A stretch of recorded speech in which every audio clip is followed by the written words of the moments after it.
Hello everyone, আসসালামু আলাইকুম। কেমন আছেন আপনারা সবাই? আশা করি কাছে দূরে দেশ দেশান্তরে যে যেখান থেকে আমার এই ভিডিওটা দেখতেছেন সবাই সবার পরিবার পরিজন নিয়ে ভালো আছেন, সুস্থ আছেন। আলহামদুলিল্লাহ, আল্লাহর অশেষ রহমতে আমিও ভালো আছি। কিন্তু একটা দুঃসংবাদ শুনে আসলে খুব খারাপই লাগে।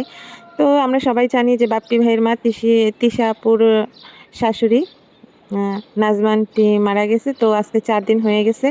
আন্টির হচ্ছে বাড়িতে মিলাদ পড়াইছে। কারণ আন্টি মারা যাওয়ার সব দেশে এই নিয়মটা আছে মোটামুটি, যে 4 দিনের দিন একটা মিলাদ পড়ানো হয়। তো ওরকমই বাপ্পি ভাই এই আয়োজনটা করেছে। মসজিদে হচ্ছে দোয়া মাহফিল করাইছে। তারপরে বাড়িতে হচ্ছে তালিম করে না মহিলারা এসে, সেই তালিমে এসে দোয়া পড়াইছে। রুমের ভিতরে এসে দোয়া পড়ানো হয়েছে। মানে যতটুকু সম্ভব বাপি ভাই আর কি চেষ্টা করতেছে। আসলে উনি হচ্ছে ওনার মায়ের মৃত্যুটা কিন্তু নিজে দেখতে পারলো না। কারণ নিজেকে নিজে উনি হয়তো বা ক্ষমা করতে পারবে না কখনো। কারণ এটাই ওনার মাথায় সবসময় ঘুরবে যে আসলে আমি যদি কাছে থাকতাম হয়তো বা কিছু একটা করতে পারতাম। এটাই। যাই হোক, আল্লাহ তাকে ধৈর্য ধারণ করার ক্ষমতা দিক। এমন মৃত্যু আর কারো না হোক। কারণ মৃত্যুর আগে নাজমা আন্টি নিজের সন্তানকেও দেখে যেতে পারলো না। আর মেয়ে হচ্ছে নিশি হচ্ছে থাকে মালয়েশিয়াতে। আর মারা মরে যাওয়ার কিন্তু 2 ঘন্টা আগেও হচ্ছে নিশির সাথে প্রায় 11 থেকে 12 মিনিট নাকি ফোনে কথা হয়েছে। আর তানের জন্য নুডলস রান্না করতেছে। নুডলস রান্না করতে করতে তার মেয়ের সাথে প্রায় 11-12 মিনিট কথা বলছে পারিবারিক বিষয় নিয়ে। তো নিশিও কিন্তু মানে খুবই অবাক যে এভাবে তার মায়ের মৃত্যুটা আসলে মেনে নেওয়া যায় না। খুবই শকড হয়ে গেছে মেয়েটা। নাকি নিশি আপু নাকি খুবই অসুস্থ বর্তমানে শুনেছি। উনি অনেক অসুস্থ।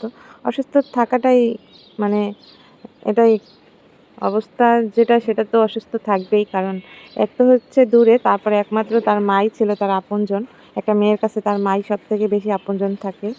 তো ও দূরে হয়তোবা শেষবারের মতো মায়ের মুখটাও দেখতে পারল না। এই জিনিসটা আসলে খারাপ লাগে যে প্রবাসী জীবনটাই এরকম। আসলে কাছের মানুষগুলোকে হারিয়ে ফেলে, কিন্তু এক নজর দেখার ক্ষমতা থাকে না, কাছে থেকে ছুঁয়ে দেখার ক্ষমতা থাকে না। প্রবাস জীবনটাই এমন। তো আল্লাহর কাছে দোয়া করি আল্লাহ নিশিকে ধৈর্য ধারণ করার ক্ষমতা দেখ। মেয়েটা নাকি অনেক অসুস্থ হয়ে গেছে, মায়ের শোকে পাথর হয়ে গেছে। কারণ একমাত্র মাই ছিল তাদের ভরসা। আর সব কিছু মার সাথে শেয়ারও করতো নিশি আপু।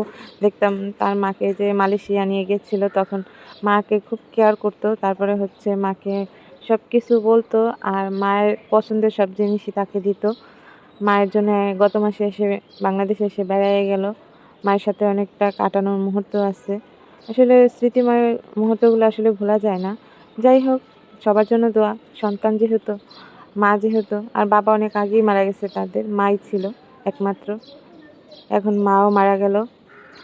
সবাই নাজমা আন্টির জন্য দোয়া করবেন এবং নাজমা আন্টির সন্তানের জন্য দোয়া করবেন। আর তান তান ছেলেটা কিন্তু খুবই মানে শোকাহত। কারণ তার হাতে পেয়ে এতটুকু একটা বাচ্চা তার সামনে হচ্ছে তার দাদি এভাবে চলে গেছে, আসলে মেনে নেওয়া যায় না। কারণ ওনার মৃত্যুর সময় তো ওনার কাছে কেউ ছিল না, শুধুমাত্র তান একাই ছিল। ছেলেটাকে আল্লাহ ধৈর্য ধারণ করার ক্ষমতা দেখ, মনের সাহস দেখ। আল্লাহ আন্টিকে বেহেশত নসিব করুক। সবাই দোয়া করবেন আন্টির জন্য এবং আন্টির পরিবারের জন্য। তো আজকের ভিডিওটা এই পর্যন্ত। আর কি বলবো, আসলে এটাই আমার লাস্ট ভিডিও। নাজমা আন্টিকে নিয়ে আর ভিডিও করব না। যাই হোক, সবাই ভালো থাকবেন, সুস্থ থাকবেন। যে যেখানে থাকবেন সুস্থ থাকবেন। সবাই মা বাবার কেয়ার করবেন, মা বাবার যত্ন নেবেন। সন্তান হিসেবে যতটুকু দায়িত্ব পালন করার করবেন। দেখবেন আপনিও একদিন মা বাবা হবেন, আপনারও এই পর্যায়ে আসতে হবে, আমার ধারণা যেটা। ভালো থাকবেন সবাই। আসসালামু আলাইকুম।